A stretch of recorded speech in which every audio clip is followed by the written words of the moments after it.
kay Ate Meng. Hello, Ate Meng. Good evening. Ate Meng, please unmute. Good evening bro. Ay, Bro Meng dito, Bro Meng. Good evening bro dyan at sa lahat ng buo ng punto por punto. Ang katanungan ko po may nabasa po ako about sa kakaroon daw po ng ah gumagawa daw po ng panibagong version ng Bible ang China. Ay although gumagawa sila pero hindi para do sa kabutihan ng pananampalataya ng mga Kristiyano kundi pagsalungat. Parang yung version ba ng parang babaloktutin nila. Kasi nangangamba daw sila dahil lumalaganap na ang Kristyanismo sa China. Ang tanong ko kung meron po ba, totoo po ba kaya itong nabasa ko po?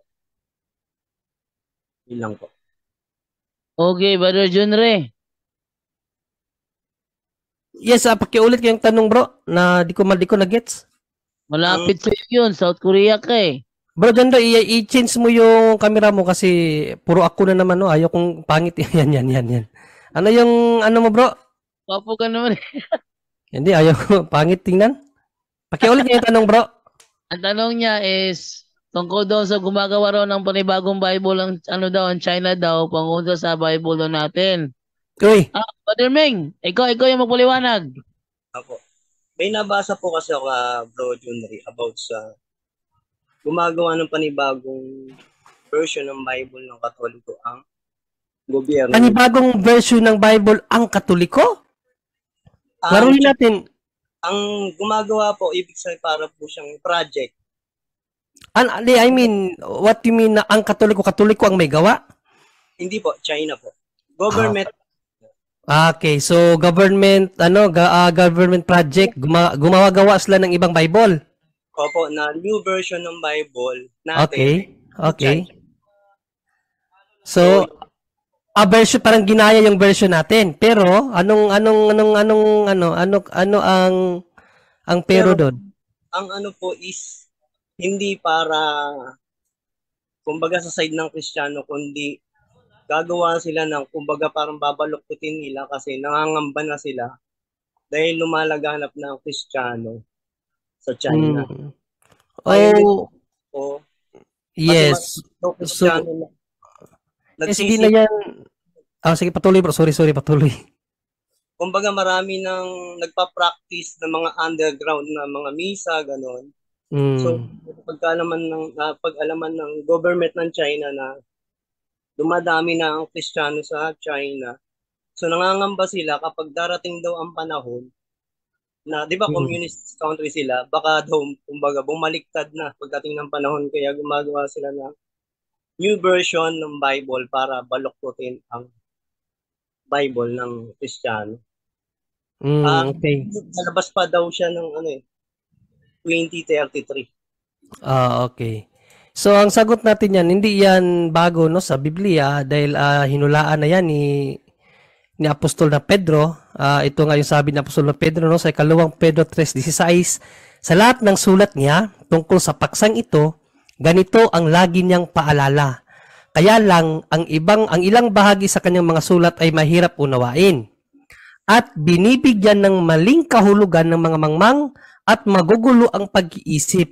Ganyan din ang kanilang ginagawa sa ibang mga kasulatan, kaya nga pinapahamak nila ang kanilang sarili. Ngayon, ito'y alam na ninyo, mga kapatid, dapat kayong mag-ingat upang huwag kayong mailigaw ng mga taong walang sinusunod na batas. Sa gayon, hindi kayo matitinag sa inyong mabuting kalagayan. So may mga twister talaga sa salita ng Diyos, bro, no? At isa na yung China, kung totoo man yung sinasabi mo, isa na yan na tinitwist nila ang salita ng Diyos, no? Naggumagawa sila ng bagong salita ng Diyos. At yan naman ay pinahayag din ni Apostol na Pablo. Sabi ni Apostol na Pablo, nagtataka ako kung bakit kay dali ninyong tumalikod sa Diyos. So ito ay hindi na ito bago, no? Dahil kahit pala sa panahon nila ni Apostol Pablo, may gumagawa na nito. Nagtataka ako kung bakit kay dali ninyong tumalikod sa Diyos na tumawag sa inyo sa pamamagitan ng kagandahang loob ni Kristo. kayo'y bumaling agad sa ibang magandang balita, no? Gamit-gamit nila ang salita ng Diyos, pero ibang magandang balita pala. Sabi ng Apostol Pablo, ang totoo ay wala namang ibang magandang balita. So walang ibang magandang balita, bro. Ibig sabihin walang ibang Biblia, no? Kaya nga lamang may mga nanggugulo sa inyo at nagsisikap na baguhin, no? Ito yung sabi ng Apostol ni Pablo, may nagsisikap na baguhin ang magandang balita ni Kristo. Pero ano ba ang kahihinat na ng mga taong yan? Subalit, parusahan nawa ng Diyos ang sinuman, maging kami o isang anghel man na mula sa langit na mangaral sa inyo ng magandang balita na iba sa ipinangaral namin sa inyo. Sabi dito sa 9, maitakwil ang tao na yan, no? Sinabi na namin ito sa inyo at inuulit ko ngayon, parusahan nawa ng Diyos ang sinumang mangaral sa inyo ng magandang balita na naiiba kaysa tinanggap na ninyo. No, sa ang balita niyan, matakwil, anathema no sa English. Okay, so yan kapatid, no, biblically, historically hindi na yan bago, ang dami na yan. No, first century si Marcion. No, tinawag na Marcionism na bago pa nag-canonize ang simbahan ng talagang Biblia, nag-canonize din si Bishop Marcion, obispo ng simbahan, nag-canonize siya ng mga manuskrito na hindi tanggap ng simbahan. Yung mga apocryphal books, siya mismo nag-canonize. Kaya ano yun si Marcion na natiwalag sa simbahan kasi nag-canonize siya ng sarili niyang Biblia. So, ang dami na niyan. First century, second century, magpasanggang ngayon. Mayroon pang Eastern Lightning na gumawa rin ng sarili nilang salita ng Diyos, bagong salita daw ng Diyos. Tapos ngayon pala, may China din. So, hindi na yan bago, bro. Pero tandaan na palagi ang sinabi ng Apostol ng Pablo, no, sa 6. Sabi ng Apostol na Pablo na walang ibang, sana yon?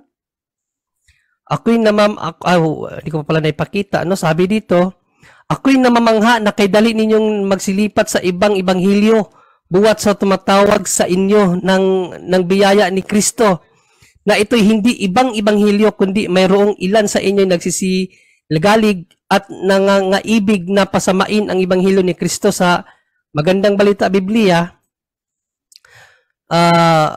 May mga nagugulo sa inyo at nagsisikap na baguhin ang magandang balita ni Kristo. So yan ay works of Satan yan, bro, no?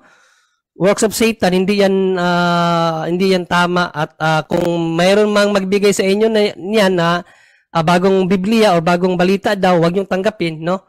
At yan ay sa demonyo yan, kapatid.